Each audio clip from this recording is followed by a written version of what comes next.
Magandang gabi sa lahat.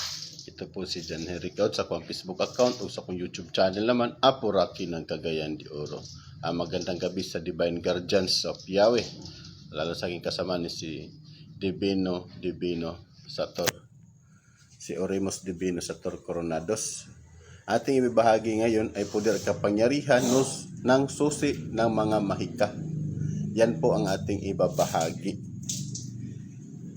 Ang susi na po yan ay ang A, I, U, B, Y, U, O, A, Ya, Hi. Yan po, 3 ulit po yan. Poder at kapangyarihan at susi ng mga mahika. Kung mayroon kayong mga mahika. At ang orasyon ay matatawag din natin na mahika. So, maaari din po yung gamitin sa makapang poder. Sa mag-aaral po ng karunungan, aantayin nilang po mas kabisuduhin po ninyo muna yung mga kapangyarihan, ang mga orasyon para pag kayo po ay nagkukumbate na, igagalang kayo ng mga espiritu. Hinay-hinay lang po, aabot din tayo dyan kung paano makipagkumbate, makipagdigmaan sa mga mangkukulam na harap-harapan. Kasi iba marunong sila magdiskomunyon. Isa-isahin po natin yan sa pagtuturo. God bless po. Maniwala at magtiwala po. Ito magandang gabi ulit. Ito naman natin ibabahagi ngayon ay panira ng kapangyarihan ng kasamaan. Masisira ang kanilang kapangyarihan ng kasamaan kapag ginamit nila sa atin. Ito naman ang orasyon ay ang Adralibum Masati Lukurbum Patal, Datal, Bamtarsas.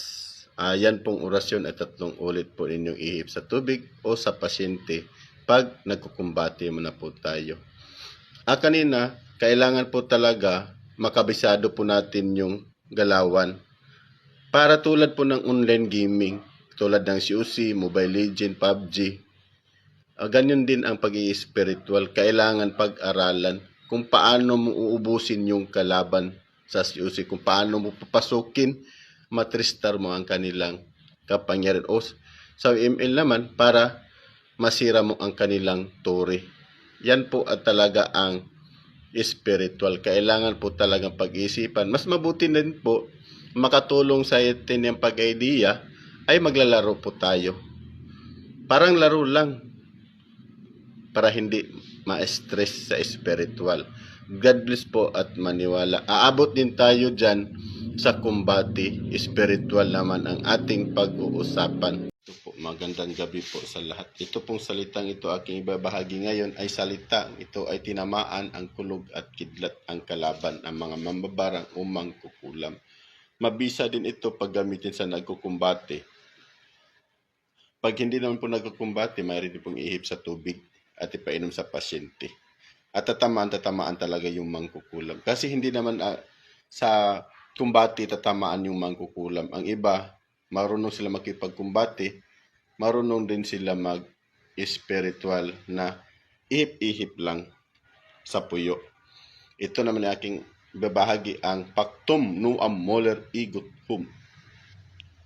3 ulit po niyang usalin, ihip niyo po sa tubig. Pag kayo ay nagkukumbate, pu ang huli. Huwag kaligtaan. Po talaga ang huli. Magandang gabi sa aking kaibigan sa Divine Guardians of Yahweh. Sa aming pinuno, si Oremus Divino Sator. Magandang gabi po sa lahat. Maniwala at magtiwala po. Kasi ito pong mga libro aming binahagi ay sa amin po talaga ito, sa aming team sa Divine Guardians of Yahweh. So amin na pong ibinahagi kasi may basbas na po tayo sa Diyos amang makapangyarihan. Doon po tayo at sa ating mga gabay na maaari na tayo mag-share sa ating karunungan. Kaya ingatan po ninyo ang aming binahagi sa inyo.